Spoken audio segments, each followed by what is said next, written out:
"You will give us sons," said the three black women to the Hell's Angel leader. A dangerous biker crashes on a dark country road and wakes up to three churchwomen standing over him, saying the most shocking words he's ever heard. "You will give us sons," but they don't want babies. They want something far harder. They want this broken, angry biker to save the lost boys in their town. At first, he tries to run, but when he sees one of those boys staring at him with eyes that look painfully familiar, something inside him cracks open. And just when he thinks he's starting to change their lives, a violent gang from his past shows up, ready to destroy everything. Whispers spread that the truth about one boy may be the key to everything. But the biker has no idea how deep that truth goes. Now the whole town holds its breath. Will this broken man become the hero these boys prayed for? Or will his past burn everything down before he can make things right? Tell me in the comments where you're watching from right now. And if this story speaks to you, make sure you hit subscribe so you don't miss the next one. The rain came down in heavy sheets, drumming against Bear Rourke's leather jacket as he pushed his motorcycle faster through the Georgia night. Each crack of thunder felt like an accusation, each flash of lightning illuminating the darkness of memories he desperately tried to escape. His brother's face haunted him. Tommy's smile, frozen forever at 23 years old. The accident that took him wasn't Bear's fault. At least that's what everyone said. But the guilt rode with him anyway, a constant passenger he couldn't shake. The speedometer crept higher. 70, 80, 85. The wet asphalt gleamed treacherously in his headlight. Bear knew he was being reckless, but the pain in his chest demanded motion, demanded escape. A sudden sheet of rain blinded him. The bike's back tire hit something, a slick patch, maybe an oil spot, and the world tilted sideways. Bear felt the horrible sensation of losing control, the bike sliding out from under him. His body hit the road with a sickening thud, and everything went black. The first thing he noticed when consciousness returned was the smell of coffee and old wood. His eyes felt heavy, but he forced them open. Instead of rain and asphalt, he found himself staring up at exposed wooden beams. The surface beneath him was soft, some kind of cot or camp bed. "He's waking up," a deep, melodious voice said somewhere to his left. Bear turned his head, wincing at the movement. Three women stood nearby, all African American, all elderly, all watching him with varying degrees of concern and curiosity. They were arranged almost like a painting, one tall and willowy, one short and stout, and one dignified and straight-backed in the middle. "Where?" His voice came out as a croak. The tall one stepped forward with a glass of water. "You're in the fellowship hall of Blessed Hope Baptist Church," she said, her voice gentle as she helped him take a sip. "I'm Tall Sally, yes, just like the song." A small smile played at her lips. "These are my sisters in Christ, Miss Loretta and Mother Geneva." The shortest woman, Miss Loretta, snorted softly.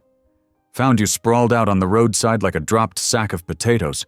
You're lucky Brother Jenkins was driving by when he did." "God's timing is never wrong," Mother Geneva said firmly. She stood in the middle, her silver hair neat despite the early hour, her posture regal. "The Lord delivered him right to our doorstep." Bear tried to sit up, but his body protested with a chorus of aches. The women immediately moved to help, supporting him as he managed to prop himself against the wall. Rain still drummed against the windows, but lighter now. Through the glass, he could see the storm was passing. "My bike?" he asked, though he already knew it wouldn't be good news. "Being tended to," Tall Sally assured him. "Brother Jenkins has a repair shop. He towed it there after bringing you here." Miss Loretta dabbed at his face with a damp cloth, clicking her tongue at the scrapes she found. You've got road rash that would make a child's skinned knee look like a paper cut. What in heaven's name were you doing out in weather like that?" Bear didn't answer. He wasn't ready to share his demons with these strangers, kind as they seemed. Instead, he focused on taking stock of his injuries. Nothing felt broken, but every inch of him ached. "The Lord has a purpose in all things," Mother Geneva said suddenly, her voice carrying an authority that made Bear look up. She was studying him with intense, dark eyes that seemed to see straight through him. "You were brought here for a reason, Bear Rourke." He started at the use of his name, then remembered his wallet must have identified him. "You're going to give us sons," she continued, the statement falling into the room like a stone into still water. Bear blinked, certain he'd misheard. "I'm going to what?" "Give us sons," Mother Geneva repeated calmly, as if she were discussing the weather. The other two women exchanged looks that held volumes of unspoken communication. "I don't understand," Bear said, his voice rough. The confusion in his mind matched the lingering disorientation from his accident. Dawn's first light was beginning to seep through the windows, pale and tentative. It cast soft shadows across the wooden floor and illuminated the mysterious smiles the women shared between themselves. "What do you mean, give you sons?" Bear demanded, frustration edging into his voice. His head was pounding, his body ached, and now these women were speaking in riddles. The three exchanged another of those knowing looks that made him feel like he was missing something obvious. Mother Geneva's face held serene certainty. Miss Loretta wore a hint of amusement, and tall Sally's expression was gentle with understanding. Through the windows, the storm, clouds were breaking up, allowing more of the dawn light to filter into the fellowship hall. The pale golden rays caught the dust motes dancing in the air, creating an almost ethereal atmosphere that made the moment feel suspended between reality and dream. Bear's question hung in the air, unanswered but heavy with possibility. He looked from one face to another, searching for explanation, but found only that same secretive understanding passed between them, like a silent conversation he couldn't hear. The fellowship hall was quiet, except for the diminishing patter of rain on the roof and the soft creak of the old building settling. Bear's confusion mingled with an inexplicable sense that he was on the edge of something important, something that would change everything, though he couldn't have said why he felt that way. The morning light streamed through the kitchen windows of Blessed Hope Baptist Church, casting warm squares of sunlight across the worn linoleum floor. Bear Rourke gritted his teeth as tall Sally and Miss Loretta helped him limp from the fellowship hall to a sturdy wooden chair at the kitchen table. His leg throbbed with every step, a sharp reminder of last night's crash. "Sit yourself right there," Miss Loretta instructed, pulling out the chair. "A man needs a proper breakfast after a night like that." The kitchen was small but spotless, with faded yellow curtains and walls lined with well-used pots and pans. The smell of fresh biscuits and cooking grits filled the air, making Bear's stomach growl despite his discomfort. Mother Geneva stood at the stove, stirring a pot of grits with practiced care. "The Lord provides," she said, not turning around, "even when we don't know what we need." Bear shifted uncomfortably in his chair, both from physical pain and the weight of their attention. The three women moved around the kitchen with the easy familiarity of long partnership, wordlessly passing plates and utensils between them. Miss Loretta set a steaming plate of biscuits on the table, golden brown and perfectly formed. "Eat," she commanded, fixing him with a stern stare that brooked no argument. Tall Sally placed a bowl of grits in front of him, topped with a pat of melting butter. "You'll need your strength for what's ahead," she said softly. Bear picked up his spoon, trying to ignore the cryptic nature of their comments. The first bite of grits was perfect, creamy and hot, seasoned just right. He hadn't realized how hungry he was until the food was in front of him. "Now then," Mother Geneva said, finally taking her seat at the table. "About those sons we mentioned." Bear paused mid-bite. "Look, I appreciate the help and the breakfast, but I'm not in any position to—" "3 boys," Miss Loretta cut in. "3 young men who need someone to show them a better path." "Tremaine, Lionel, and Deshawn," Tall Sally added, her voice gentle but firm. "We've been praying over them for months now." Bear set down his spoon, looking between the 3 women. Their faces were serious, expectant.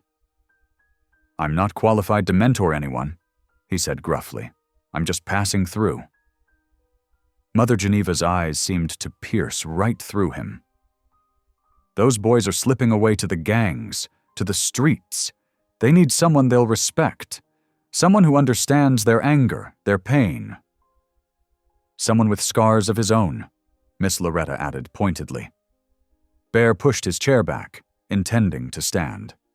"I appreciate the breakfast, but—" Pain shot through his injured leg as he tried to put weight on it, forcing him back into the chair with a barely suppressed groan. "The Lord works in mysterious ways," Mother Geneva said calmly, pushing the plate of biscuits closer to him. "Sometimes he has to slow us down to make us listen." Tall Sally's voice was soft as she spoke. "We've been praying, you see. Praying for someone strong enough to reach them. Someone with a past that would help them understand the future they could have. A man who's known darkness," Miss Loretta added, "but found his way toward light." Bear stared down at his bowl of grits, his appetite suddenly gone. "You don't know anything about me." "We know enough," Mother Geneva said. "We know you're running from something. We know you're carrying pain that has nothing to do with that motorcycle accident."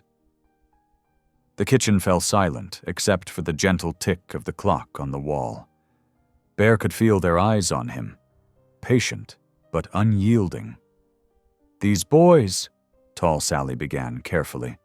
"They're good boys at heart, but they're lost. Tremaine's father is gone, left when he was just a baby. Lionel's mama works 3 jobs just to keep food on the table. And Deshawn, that boy's built walls so high nobody can reach him anymore." "They need a father figure," Miss Loretta stated plainly. "Someone who won't give up on them, no matter how hard they push back." Bear opened his mouth to protest again, but was interrupted by the sound of the kitchen's back door opening. A teenage boy stepped in, mop and bucket in hand.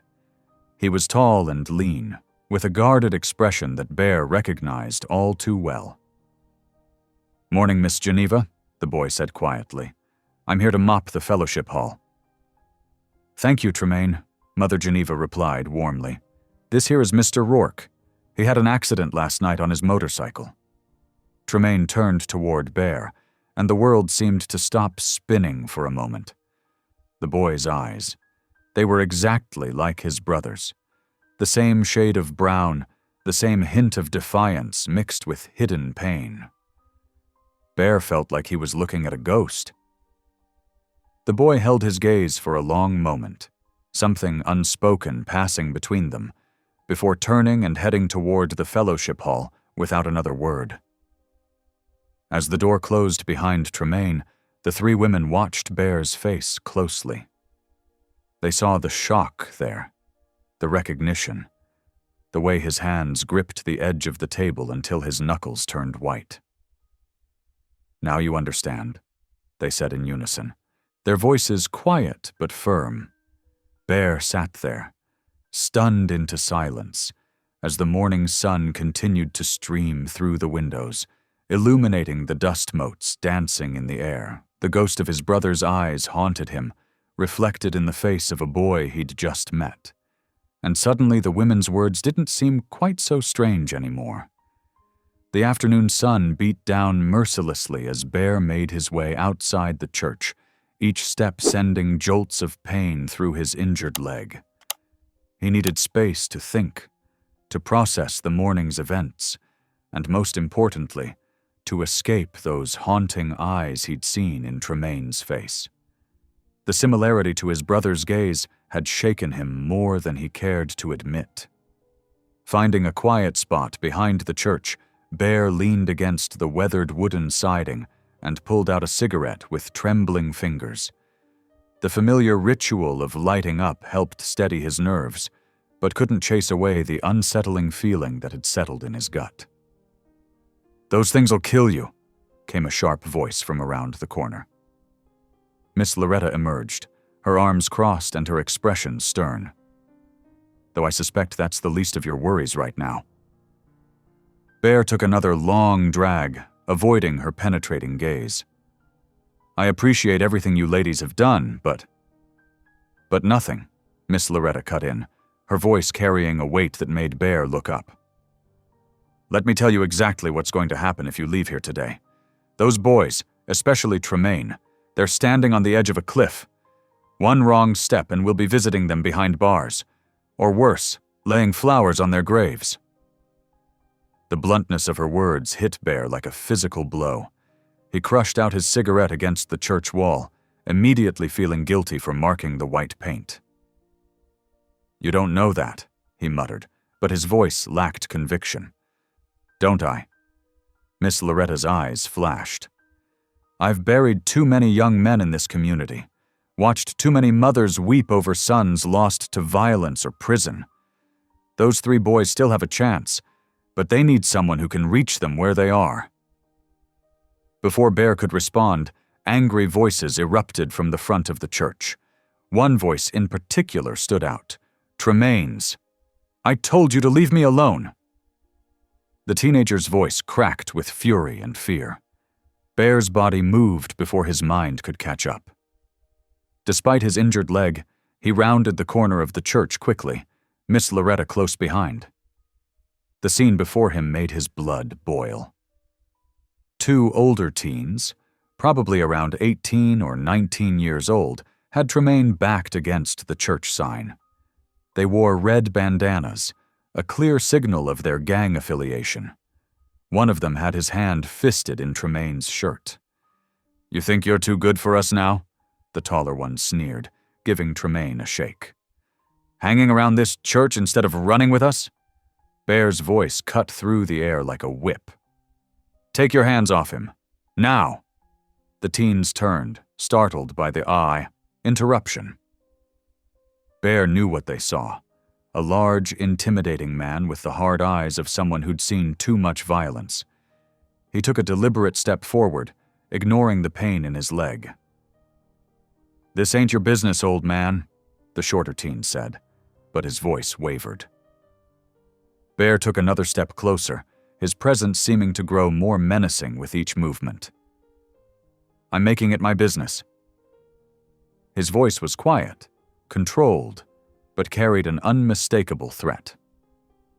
"You've got exactly 3 seconds to walk away before I show you exactly how much of my business this is." The teens exchanged glances, weighing their options. Bear could see the moment they decided it wasn't worth the risk. The taller one released Tremaine's shirt, shoving him back slightly as he did. "Whatever," he muttered, but his eyes wouldn't meet Bear's. "This ain't over, Tremaine." "Actually it is," Bear said, taking one more step forward. The teens backed away quickly, trying to maintain their tough facade as they retreated down the street. As the tension dissolved, Bear turned to Tremaine. The boy was straightening his shirt, his face a mask of anger and embarrassment. Their eyes met again, and that uncanny resemblance to Bear's brother hit him full force. "You okay?" Bear asked gruffly. Tremaine nodded once, then looked away. "I didn't need help," he muttered, but there was uncertainty in his voice. "Everyone needs help sometimes," Bear replied, surprising himself with the words. Miss Loretta, who had witnessed the entire scene, stepped forward. "Tremaine, honey, why don't you go help Mother Geneva in the kitchen? She's starting on supper." The boy hesitated for a moment, then nodded and walked away, his shoulders still tense. Bear watched him go, feeling something shift inside his chest. "Still think you can't make a difference?" Miss Loretta asked quietly. Bear ran a hand over his face, suddenly tired. "A few minutes ago, those boys were ready to hurt him, and they'll be back." "Yes, they will," Miss Loretta agreed. "Unless someone shows them a different path, someone who understands their anger and knows how to channel it into something better." The sun was starting to set, casting long shadows across the church lawn. From inside, they could hear the clatter of pots and pans as supper preparations began. The homey sound seemed to mock the violence they'd just witnessed. Bear sighed heavily. "I can stay for a few days," he said finally. "Just until my leg heals, that's all." Miss Loretta's face remained neutral, but her eyes sparkled. "Of course," she said mildly. "Just a few days." Inside the kitchen, Mother Geneva and tall Sally looked up as Miss Loretta entered.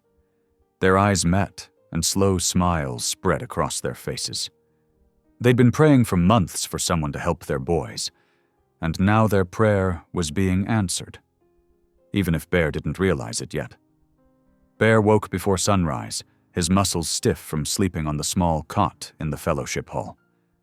The leg injury made every movement a reminder of his crash, but he forced himself up anyway. Years of early rising were too ingrained to ignore. Through the window, the sky was turning from black to deep purple. The morning air felt thick with humidity as Bear stepped outside for a cigarette, trying to sort through his jumbled thoughts about yesterday's confrontation. The rumble of an old pickup truck broke the dawn silence. 3 boys piled out, Tremaine and 2 others Bear hadn't met yet, who must be Lionel and Deshawn. They carried brooms and cleaning supplies, heading towards the church entrance. "Morning, boys," Miss Loretta called out, appearing seemingly from nowhere. Bear was starting to think these women had some kind of sixth sense.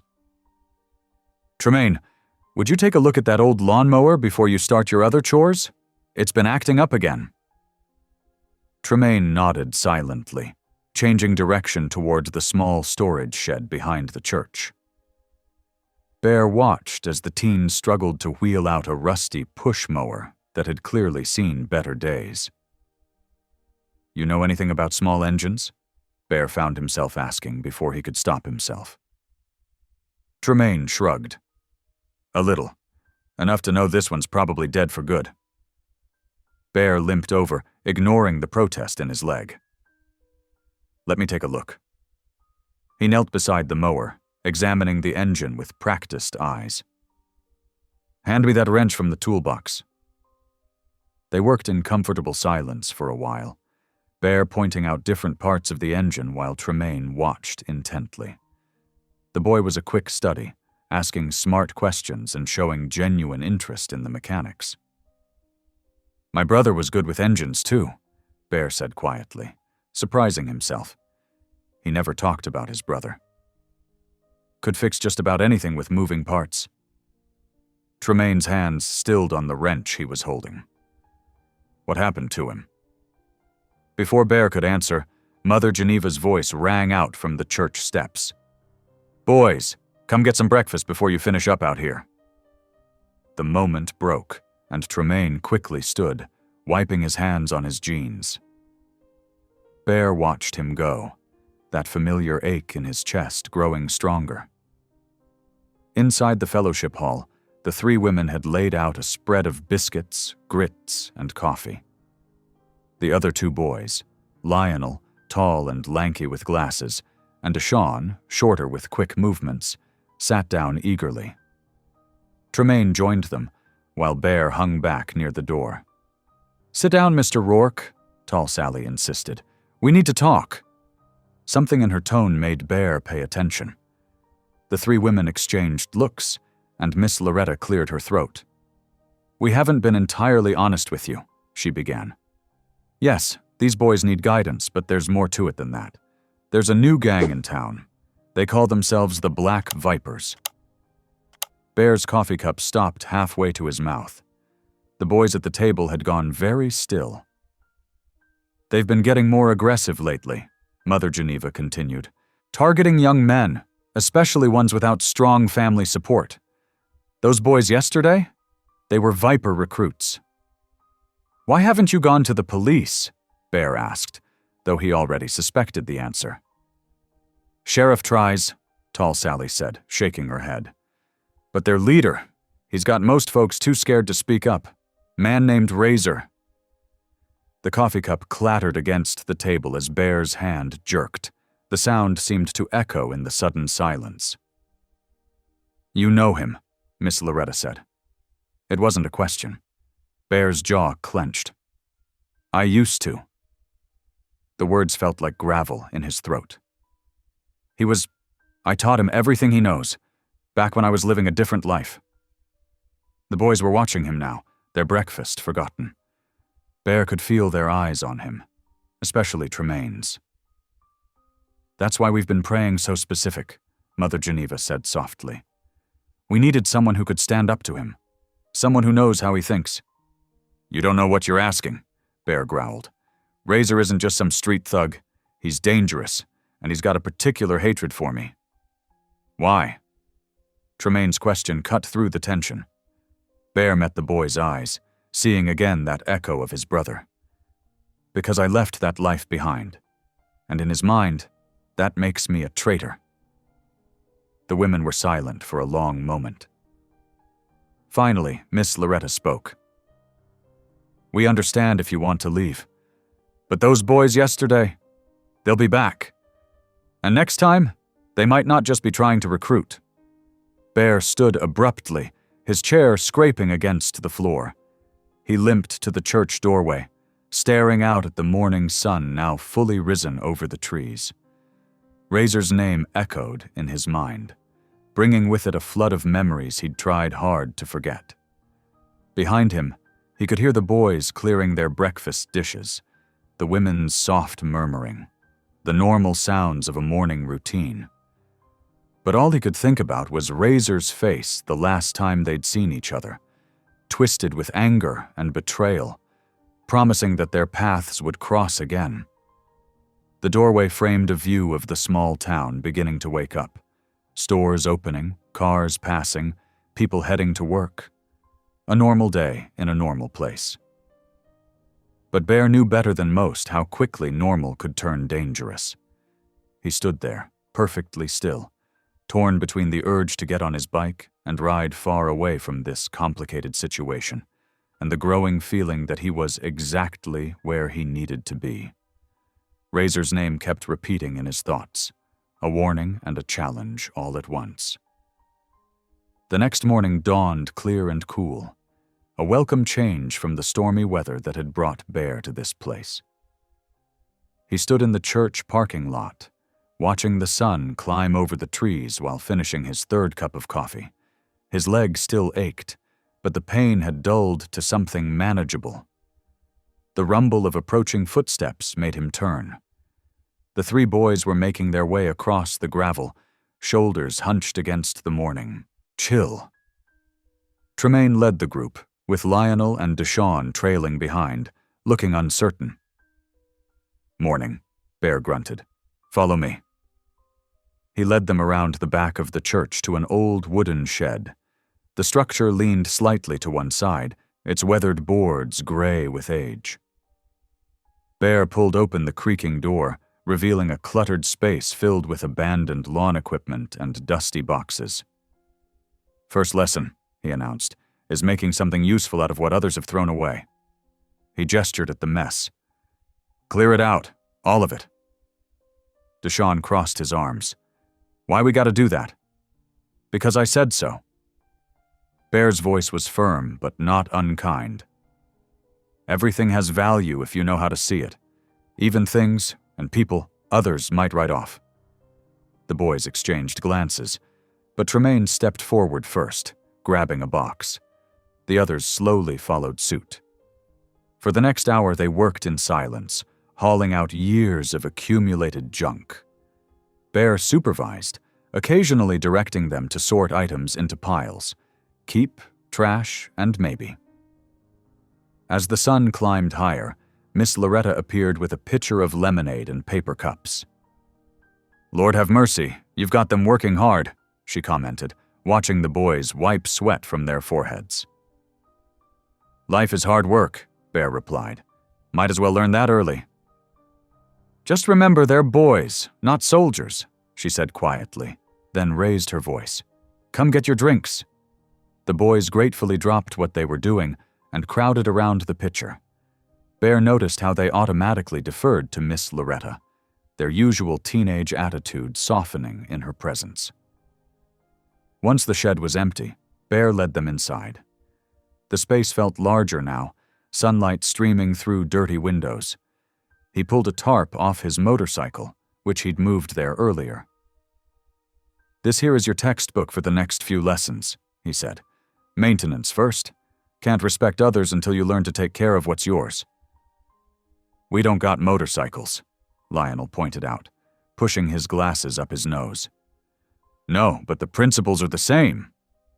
Bear grabbed some tools from his saddlebag.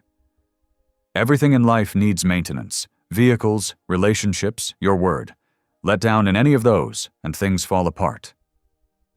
He demonstrated how to check the oil, showing them the dipstick, and explaining the importance of regular maintenance. Deshawn yawned dramatically, but Tremaine moved closer, eyes fixed on Bear's hands as they worked. "Why's it matter if the oil's clean?" Tremaine asked. "Engine's like a body," Bear explained. "Blood needs to be clean to function right. Same with oil in an engine. Dirty oil means friction. Friction means wear. Wear means breakdown." He paused. True for machines. True for life, too. As the morning wore on, the boys' resistance began to crack. Even Deshawn stopped slouching and started asking questions. Bear showed them how to check tire pressure, inspect brake lines, and identify potential problems before they became serious. Around noon, Mother Geneva brought sandwiches and more lemonade. She frowned when Bear cursed after dropping a wrench on his foot. "Language, Mr. Rourke," she scolded. "These boys hear enough of that on the streets." Bear muttered an apology, earning snickers from the boys. But he noticed they sat straighter when Mother Geneva was around, like flowers turning toward the sun. After lunch, Bear moved on to teaching them about tools, their proper names, uses, and care. "Tool's only as good as how you treat it," he said, showing them how to clean and organize the equipment. "Like respect," Tall Sally commented from the doorway, where she'd appeared with cookies. "Got to give it to get it." The afternoon passed in a blur of practical lessons interwoven with life wisdom. Bear found himself sharing things he'd learned the hard way, watching as the boys absorbed not just the mechanical knowledge, but the deeper messages behind it. Tremaine proved to be a natural with engines, his quick mind grasping concepts faster than the others. Bear caught himself almost smiling as he watched the boy methodically work through a problem with the carburetor. As evening approached, Mother Geneva called them all into the church kitchen. The smell of beef stew filled the air, rich and homey. The boys washed up without being told, their usual swagger replaced by tired satisfaction. Around the long table, they passed bowls and bread, the conversation flowing easier than it had that morning. Deshawn proudly showed off his grease-stained hands to Miss Loretta, who shook her head but smiled. Lionel explained to Tall Sally what they'd learned about engine timing, his usual shyness forgotten in his enthusiasm. Bear watched it all, something unfamiliar stirring in his chest. The women had created more than just a meal. They'd created a moment of belonging. Even he, with all his walls and wariness, could feel it. After dinner, while the women supervised cleanup, Bear stepped outside onto the church steps. The evening air was cooling, crickets beginning their nightly chorus. He sat heavily, his leg protesting the day's activities. Stars were appearing overhead, bright points against the deepening blue. Bear leaned back, letting out a long breath. The day had been good. different than anything he'd done in years. The boys' growing interest, the women's quiet support, the sense of actually making a difference, it all felt right in a way he hadn't expected. In the quiet of the evening, Bear admitted something to himself that he'd been fighting all day. He hadn't felt this needed, this useful, in years. The realization settled over him like a warm blanket, comfortable and terrifying all at once. Inside, he could hear the boys' laughter mixing with the women's voices, the sounds of dishes being washed, the normal noise of family. Found family, maybe, but family nonetheless. Bear sat there in the growing darkness, letting himself feel the weight of that truth. The days began to flow together, each one building on the last like layers of fresh paint. Every morning, Bear would limp to the shed before sunrise, setting up the day's lessons. The boys, who used to drag their feet, started arriving earlier and earlier.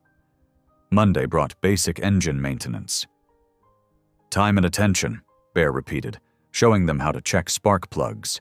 "Give both, and anything can improve." He watched as Tremaine's skilled hands copied his movements exactly. Tuesday focused on electrical systems.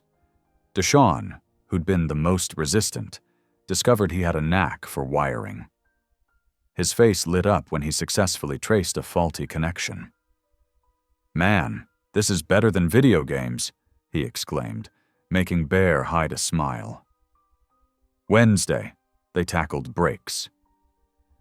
"Life's about knowing when to stop as much as when to go," Bear explained, demonstrating proper brake pad inspection.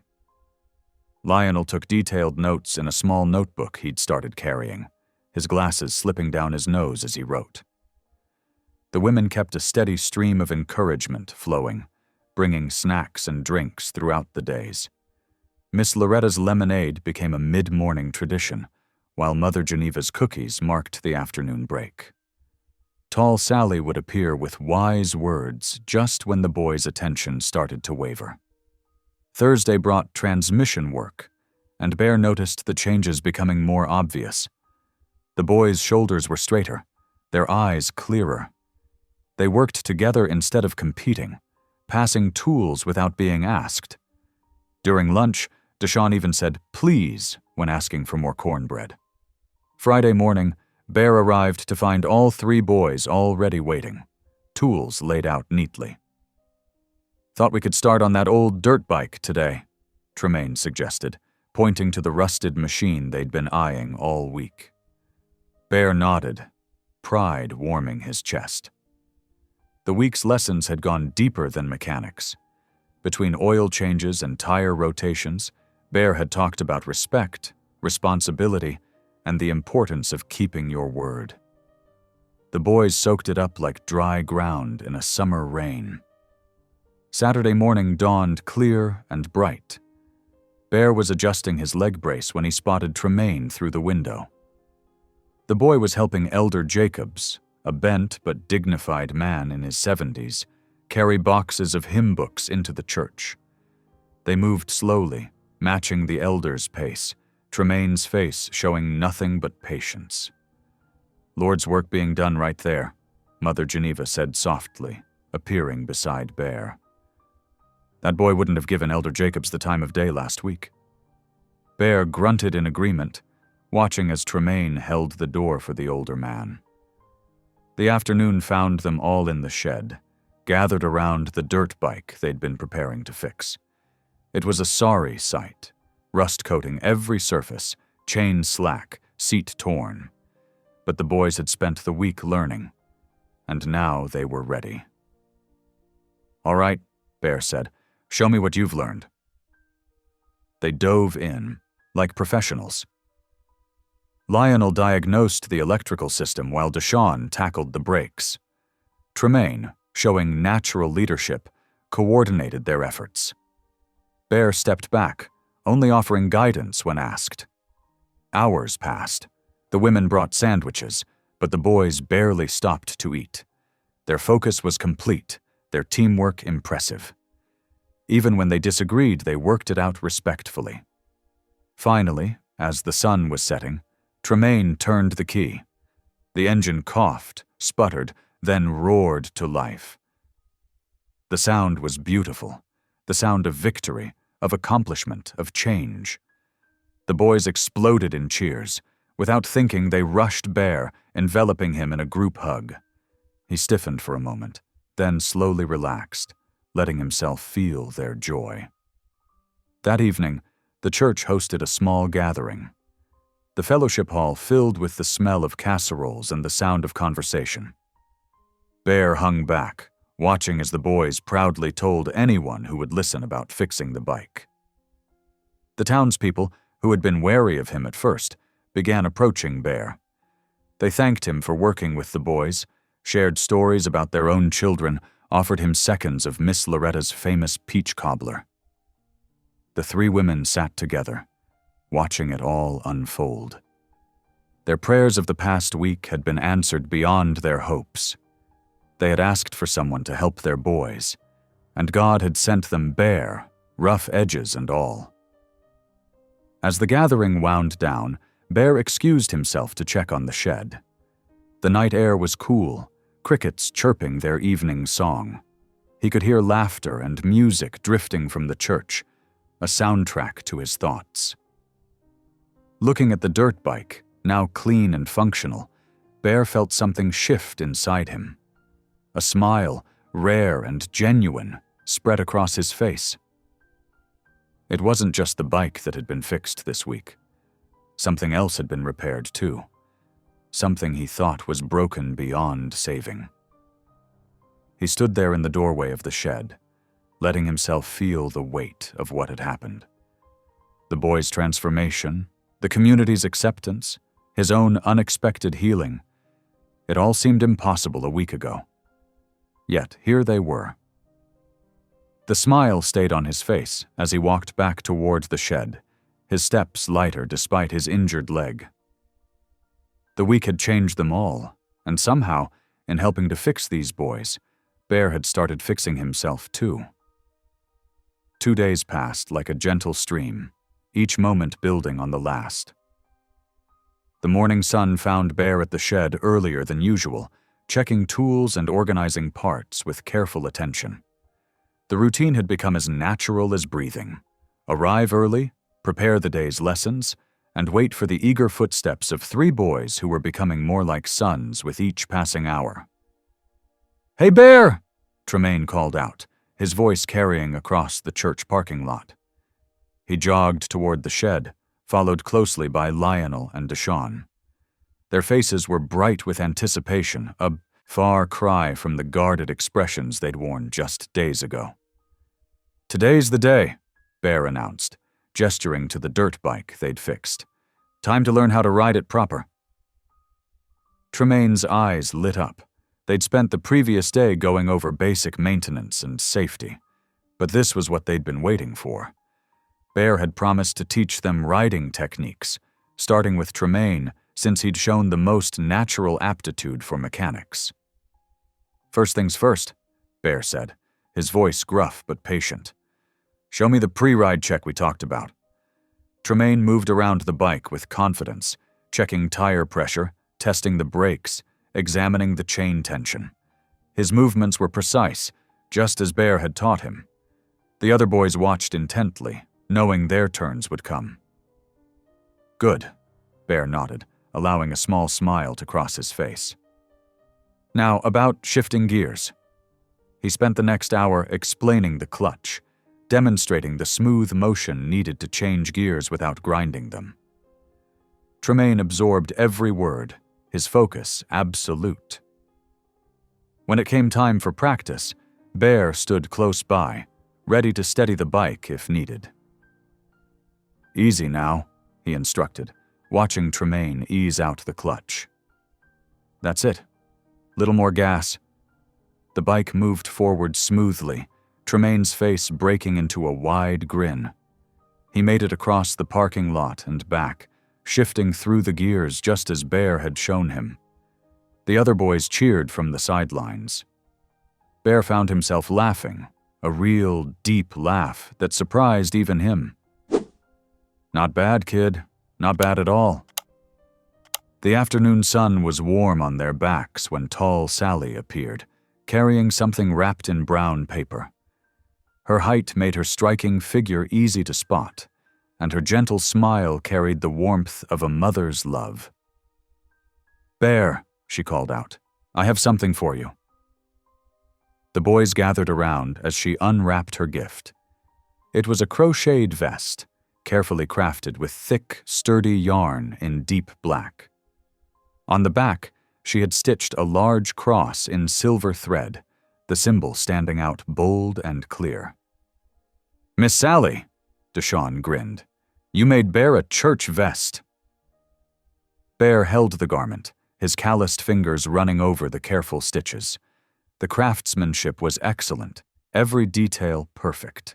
He could feel the hours of work, the prayers probably whispered over each stitch. "Look at Bear, trying not to smile," Lionel teased, nudging Tremaine. "Bet he's gonna wear it to Sunday service," Tremaine joined in, his eyes twinkling with mischief. Bear grumbled, maintaining his gruff exterior, but carefully folded the vest and set it aside. The boys didn't miss how gently he handled it, or the way his eyes softened when he thanked tall Sally. As evening approached, the church lot filled with the smell of grilling food. Mother Geneva and Miss Loretta had organized a cookout, and the whole community was gathering. Folding tables appeared, laden with potato salad, cornbread, and sweet tea.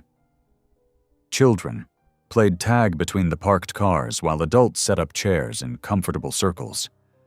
Bear stood near the grill, showing the boys how to tell when the burgers were perfectly done. He wore the vest, despite his earlier protests, and it fit him like it was made for him. Which, of course, it was. "You look right at home, Bear," tall Sally said softly as she passed by with a plate of sliced tomatoes. The atmosphere was joyful, filled with laughter and easy conversation. Bear watched as his boys, and yes, he had started thinking of them as his boys, moved through the crowd with new confidence. They helped serve food, carried chairs for the elderly, and used their please and thank yous without prompting. Then the peace shattered. The roar of motorcycle engines cut through the evening air like a knife. The sound was familiar to Bear. Too familiar. 3 bikes appeared at the edge of the church lot, their riders silhouetted against the setting sun. Bear recognized the center figure immediately. Razor. The boys froze, their paper plates forgotten in their hands. The whole gathering seemed to hold its breath as Razor and his 2 crew members sat astride their bikes, glaring at the scene before them. Bear moved instinctively, positioning himself between the boys and the unwelcome visitors. Razor's face was hard, his eyes cold as they locked with Bear's. No words were exchanged. None were needed. The message was clear in the rev of engines, in the menacing posture, in the way Razor's gaze swept over the boys before returning to Bear. Then, as suddenly as they had appeared, the bikes roared away into the gathering darkness. The sound of their engines faded slowly, leaving behind a heavy silence. The boys huddled closer to Bear, their earlier joy replaced by tension. Tremaine's jaw was set, his eyes fixed on the spot where the bikes had been. Deshawn and Lionel exchanged worried glances. The 3 churchwomen moved through the crowd, their quiet strength helping to restore calm. "Come on now," Mother Geneva called out. "These burgers aren't going to eat themselves." But Bear remained where he was, staring into the darkness where Razor had disappeared. He knew what that visit meant.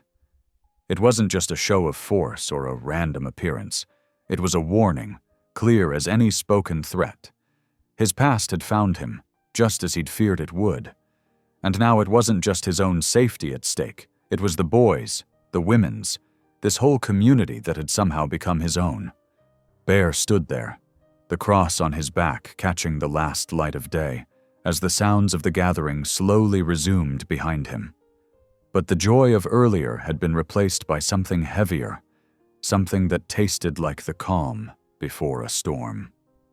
The summer evening was warm and peaceful as Tremaine finished helping Bear organize the shed behind the church. Tools gleamed on newly installed pegboards, and the concrete floor had been swept clean. The boy stepped back, pride evident in his stance as he surveyed their work. "Looking good," Bear said gruffly, but his eyes held warmth. "You did real well today." Tremaine's face lit up at the praise. "Thanks, Bear. Same time tomorrow?" Bear nodded, wiping his hands on a shop rag. "Get home safe now. It's getting dark." The sun had indeed begun to set, painting the sky in deep oranges and purples. Tremaine shouldered his backpack and headed down the gravel path that led away from the church. The evening air was thick with the smell of magnolia blossoms and fresh-cut grass. He took his usual route home, cutting through the old business district where most shops were already closed for the night. The streetlights flickered on one by one, casting long shadows across the empty sidewalks. Tremaine walked quickly, his footsteps echoing off brick walls. The attack came without warning. As he passed the narrow alley between Johnson's Hardware and the old movie theater, rough hands grabbed him from behind. Tremaine tried to shout, but a fist slammed into his stomach, driving the air from his lungs. He caught glimpses of leather jackets and cruel smiles as multiple attackers dragged him into the darkness of the alley. "This is from Razor," a voice hissed, followed by another punch that sent him sprawling. Boots connected with his ribs. Pain exploded through his body. Tremaine tried to curl into a ball to protect himself, but the blows kept coming. Through the haze of pain, he heard laughter, cold and empty of mercy. "Tell Bear Rourke he can't hide," one of them growled, punctuating each word with a kick. The beating seemed to last forever. When they finally stopped, Tremaine lay on the dirty pavement, tasting blood. He heard the sound of motorcycle engines starting up, then fading into the distance. For a long time, he couldn't move. Finally, gathering what strength remained, Tremaine pulled himself to his feet. Every breath sent daggers through his chest. His face felt swollen and hot. Somehow he knew he had to get to the church. Bear would know what to do. Bear would make it right. The journey was a blur of pain and determination. Tremaine stumbled more than walked, using walls for support. When he finally reached the church, the lights were still on in the fellowship hall. He could hear voices inside, the women's weekly prayer meeting. He managed 3 weak knocks before his legs gave out. The door flew open, and Miss Loretta's scream brought everyone running. "Lord have mercy, Tremaine!" Strong arms lifted him. Bear's arms. Through swollen eyes, Tremaine saw the big man's face twist with fury and grief. "Who did this?" Bear's voice was dangerous, barely controlled. Tremaine coughed, tasting copper. "Razor. Said to tell you. You can't hide." They laid him on the same cot where Bear had recovered just weeks ago. Mother Geneva pressed a cool cloth to his face, while Miss Loretta called for a doctor. Tall Sally held his hand, praying softly. But Bear stood, apart, his face a mask of anguish and rage. The doctor arrived quickly, examining Tremaine with gentle hands. 2 cracked ribs, multiple contusions, possible concussion. He needs rest, but he'll heal. The women fussed over Tremaine, bringing water and pain medication. But Bear remained silent, watching from the shadows. The guilt radiated from him in waves. After the doctor left and Tremaine had fallen into an uneasy sleep, Bear slipped outside. The women found him sitting on the church steps, head in his hands. "This is my fault," he said hoarsely. "All of it. Razor came for me, and Tremaine paid the price." "The Lord brought you here for a reason," Mother Geneva insisted, her voice firm despite the tears in her eyes. "Look what that reason got us," Bear shot back. "Those boys aren't safer with me here. They're in danger because of me." "Bear Rourke, don't you dare," Tall Sally started, but he cut her off. "I have to go, don't you see? As long as I'm here, Razor will keep coming. Next time could be worse." The women argued, pleaded, prayed. But Bear's mind was set. He waited until the deepest part of night, when even Tremaine's pain-filled whimpers had quieted. Moving silently, he gathered his few belongings and the tools he'd brought with him.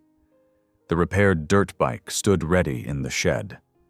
Bear had fixed it with the boys, teaching them about engines and perseverance. Now it would carry him away from them. He pushed the bike down the gravel path, not starting it until he was well away from the church. He didn't want to wake anyone, didn't want to face their disappointment or their prayers. But Mother Geneva was waiting on the church porch, her small figure straight and dignified in the pre-dawn darkness. "Running won't heal what's broken," she said softly. Bear swung his leg over the bike. "Staying will only break more." The engine caught on the first kick, its rumble muffled by the heavy air. As Bear rode away, he refused to look in his mirrors. He didn't want to see Mother Geneva's tears, didn't want to carry that image with him. But she stood there anyway, watching until the sound of his engine faded into nothing. The first hint of dawn was touching the eastern sky, but to Mother Geneva, it felt darker than ever. The highway stretched endlessly before Bear, a ribbon of asphalt disappearing into the darkness. He'd been riding for hours, putting distance between himself and the pain he'd caused. The night air was heavy with humidity, pressing against him like a physical weight. His thoughts were even heavier. 3 hours after leaving the church, Bear's fuel gauge dipped dangerously low. A small gas station appeared on the outskirts of Savannah, its fluorescent lights creating a harsh island in the darkness. The sign read, "Johnson's Gas and Grocery, open 24 hours." Bear pulled in, grateful for the chance to stretch his cramping legs. The station was deserted except for a weathered pickup truck parked near the door. Bear filled his tank, then walked stiffly towards the store. He needed coffee, needed something to keep his mind from drifting back to Tremaine's battered face. Inside, the fluorescent lights buzzed overhead. An elderly black woman stood at the counter, speaking quietly with the clerk. Something about her seemed familiar, though Bear couldn't place why. She turned as the bell above the door chimed, and her eyes widened in recognition. "Bear Rourke," she said, her voice soft but certain. "The Lord does work in mysterious ways." Bear tensed, ready to leave, but the woman's next words stopped him cold. "I'm Miss Althea. I was Sarah's friend, Tremaine's mama." The name hit him like a physical blow. Sarah had been his brother's girlfriend years ago, before everything fell apart. Bear gripped the counter, steadying himself. "How do you know who I am?" Miss Althea paid for her items, then gestured to a small table by the window. "Sit with me a minute, Bear. There's something you need to know." Against his better judgment, Bear followed her. They sat across from each other, steam rising from their styrofoam coffee cups. Miss Althea studied his face with knowing eyes. "You look just like him," she said finally. "Like James. Tremaine has those same eyes." Bear's brother's name hung in the air between them. James had been dead for 16 years, killed in a motorcycle accident that Bear had never forgiven himself for. "What are you trying to say?" Bear's voice was rough.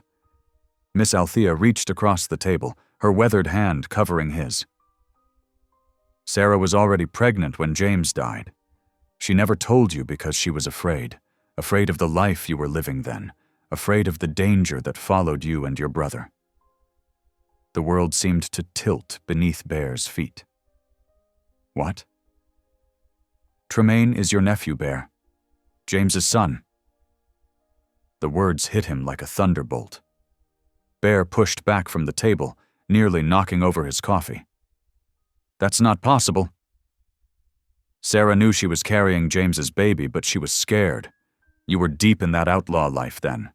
She didn't want her child anywhere near it, so she kept quiet, moved away, raised him alone. Memories cascaded through Bear's mind.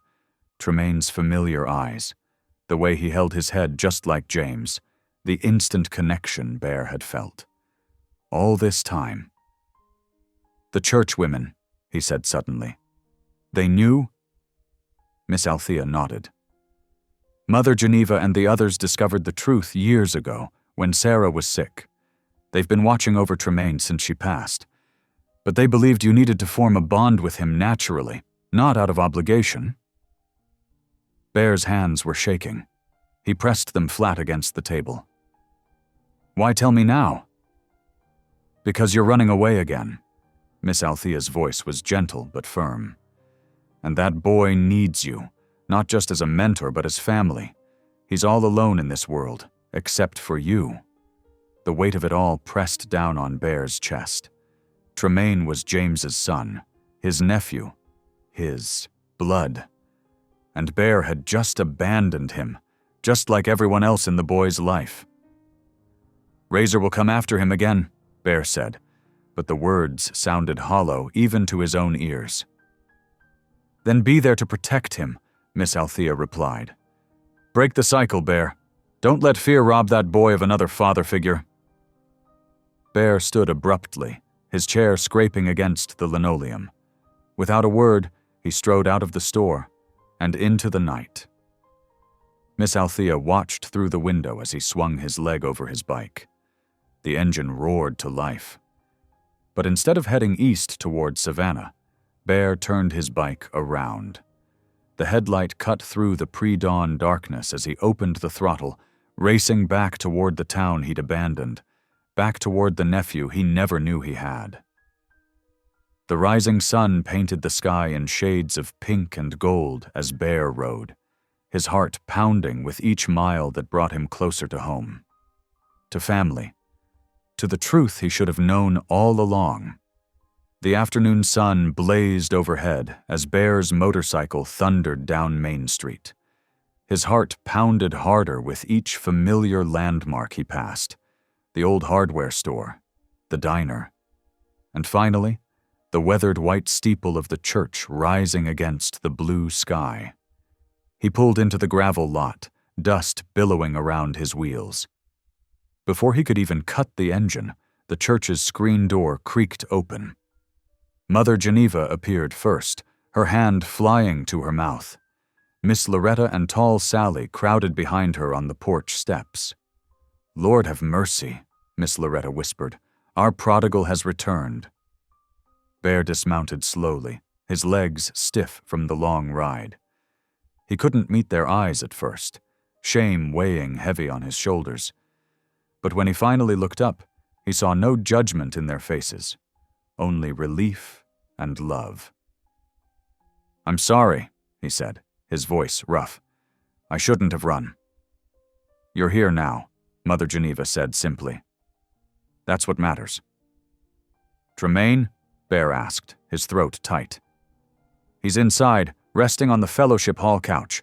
The other boys are with him." Bear nodded and followed them into the church. The familiar scent of lemon polish and old hymnals wrapped around him like a welcome home. In the Fellowship Hall, Lionel and Deshawn sat on folding chairs beside the couch where Tremaine lay. The boy's face was bruised, one eye swollen nearly shut, but his good eye widened when he saw Bear. "You came back," Tremaine said, his voice small and uncertain. Bear crossed the room in quick strides and knelt beside the couch. Up close, the bruises looked even worse, purple and angry against Tremaine's brown skin. Bear's hands clenched into fists, but he forced them to relax. "I never should have left," he said quietly, "and there's something I need to tell you." The other boys started to stand, but Bear shook his head. Stay. Your family too, in every way that matters. He took a deep breath, looking into Tremaine's face, into those eyes that were so like James's. I met someone this morning, Miss Althea. She was friends with your mama. Tremaine's good eye focused intently on Bear's face. You knew my mama? No, but I knew your daddy. He was... Bear's voice cracked. He was my brother, James. The room went absolutely still. Tremaine pushed himself up on his elbows, wincing at the movement. What? Your mama was afraid to tell me back then. I wasn't a good man. She wanted to protect you. But you're my nephew, Tremaine. We're blood. Tears welled in Tremaine's eye. He reached out with trembling fingers and gripped Bear's leather jacket. All this time. Bear gathered the boy carefully into his arms, mindful of his injuries. Tremaine buried his face in Bear's shoulder, his body shaking with sobs. The other boys moved closer, forming a protective circle around them. Deshawn put a hand on Tremaine's shoulder. Lionel gripped Bear's arm. Family, Deshawn said firmly. All of us. The three churchwomen stood in the doorway, dabbing at their eyes with handkerchiefs. Mother Geneva's prayers of thanksgiving rose soft and steady in the background. They stayed like that for a long while, until Tremaine's tears subsided and he eased back against the couch pillows. Bear kept one hand on the boy's arm, unwilling to break the connection. What about Razor? Lionel asked finally, voicing what everyone was thinking. Bear's jaw tightened. I'm going to handle Razor. Not for revenge. That's not our way. But to protect our family and this town. We want to help, Deshawn said, and the other boys nodded. No. Bear's voice was firm but gentle. The best way you can help is by staying safe. I need to teach you what to do if trouble comes. He spent the next hour showing them escape routes from the church, designated meeting spots, and how to contact the sheriff without being seen. He taught them to be smart, not aggressive, to use their heads instead of their fists. Courage isn't about fighting, Bear explained, looking each boy in the eye. It's about knowing when to stand your ground and when to live to fight another day. It's about protecting the people you love by staying alive for them. The boys listened intently, asking questions and memorizing instructions. Bear could see them growing stronger in their unity, fear giving way to determined focus. As evening approached, Miss Loretta brought out plates of fried chicken and cornbread. They ate together in the fellowship hall, the boys crowded around Tremaine's couch, Bear keeping watch from his chair nearby. The women's hymns drifted in from the kitchen, a peaceful counterpoint to the tension of their situation. Uncle Bear? Tremaine tested the words carefully, like trying on a new piece of clothing. Bear's heart squeezed in his chest. Yeah, kid? I'm glad you came back.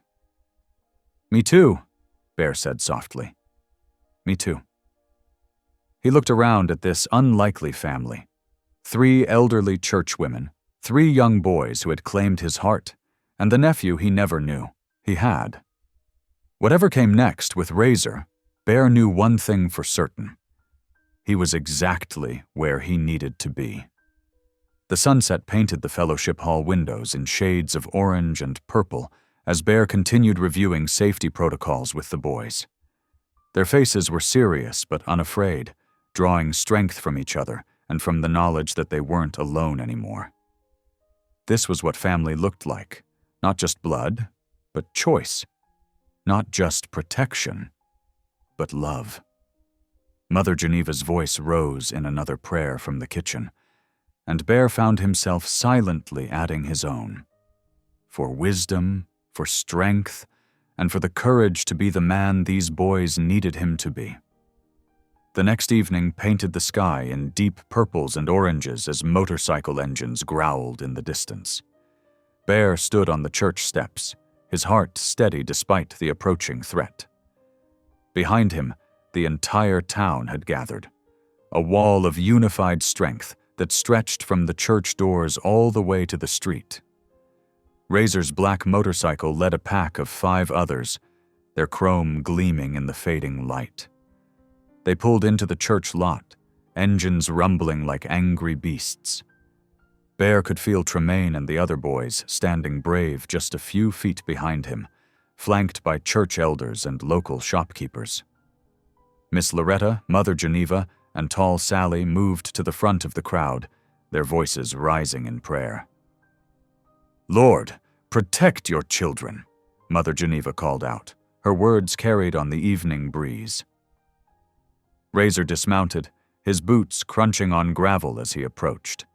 His leather vest was adorned with patches that spoke of violence, but his eyes showed uncertainty at the sight of so many townspeople united against him. "You're done here, Razor," Bear said, his voice calm but firm. "These people, these boys, they're family now. Tremaine is my blood nephew, and I'm not running anymore." Razor's step faltered. He looked past Bear at the crowd, at Mr. Johnson from the hardware store, at Elder Jacobs clutching his Bible, at the boys standing tall despite their fear. The unity was palpable, a force as real as any weapon. "You can't protect them forever," Razor tried, but his words lacked conviction. "We can," Bear answered, gesturing to the gathered townspeople. "All of us, together." The women's prayers grew louder, their voices harmonizing in ancient hymns that seemed to make the very air vibrate. Some of the townspeople joined in, the sound swelling like a wave of hope. Razor's crew shifted uneasily on their bikes. They had come expecting to find Bear alone, not facing an entire town's resolve. Razor's shoulders slumped slightly as he realized his intimidation had failed. "This isn't over," he muttered, but they all knew it was. He backed away, his boots scraping the gravel. Within moments, he and his crew had mounted their bikes and roared away into the gathering darkness. Bear exhaled deeply, feeling the tension drain from his body. Hands reached out to pat his shoulders, weathered hands of church elders, calloused hands of shopkeepers, small hands of children. They weren't just touching him. They were embracing him as one of their own. The 3 women enfolded him in their arms, their prayers now turned to praise. Tremaine pressed against his side, and Bear wrapped an arm around his nephew's shoulders. The trust in their eyes, in everyone's eyes, was a gift he never thought he'd receive. The next morning dawned with golden rays streaming through the church windows, casting warm patches across the wooden floor. The air felt lighter, as if the whole town could finally breathe easily again. Bear stood at the church entrance, his strong hands gentle as he helped Tremaine take his first steps outside since the attack. "Easy now," Bear murmured, watching his nephew's careful movements. Lionel and Deshawn flanked them, ready to help if needed. Tremaine's face showed determination despite the lingering bruises, his eyes fixed on the path ahead. A small crowd had gathered near the shed, familiar faces that now felt like family. Miss Loretta, Mother Geneva, and tall Sally stood together, holding something behind their backs with barely contained excitement. As Bear and the boys approached, they stepped forward in unison. "We have something for you," Mother Geneva announced, her voice warm with emotion. They revealed a handsome wooden plaque, its surface gleaming in the morning light. The carved letters read, "Bear Rourke, for the sons you gave us." Bear's throat tightened as he read the words. His calloused fingers traced the letters, and for once, he didn't try to hide the moisture in his eyes. The 3 women surrounded him in a group embrace, their familiar scents of vanilla and lavender enveloping him. "Thank you," he managed to whisper, understanding washing over him like a gentle wave. He had found his family again. Throughout the afternoon, Bear and the boys worked together repairing the old church steps. The sound of hammering mixed with laughter and conversation filled the air. Tremaine sat nearby, handing tools to Bear and offering advice that made them all smile. As evening approached, delicious smells wafted from the church kitchen, where the women prepared a celebration feast. They all gathered around the long table, the boys, the women, Bear, and several church members who had become part of their extended family. The setting sun painted the sky in brilliant oranges and pinks, visible through the windows. Bear looked around at the faces illuminated by the golden light, at Tremaine's gentle smile, at the boys' relaxed expressions, at the women's knowing looks. He leaned closer to the three women who had changed his life and whispered, "No, you gave me a home." If this story made you pause, reflect, or even smile, don't forget to subscribe. I post daily, and the next story might be exactly what you need to hear.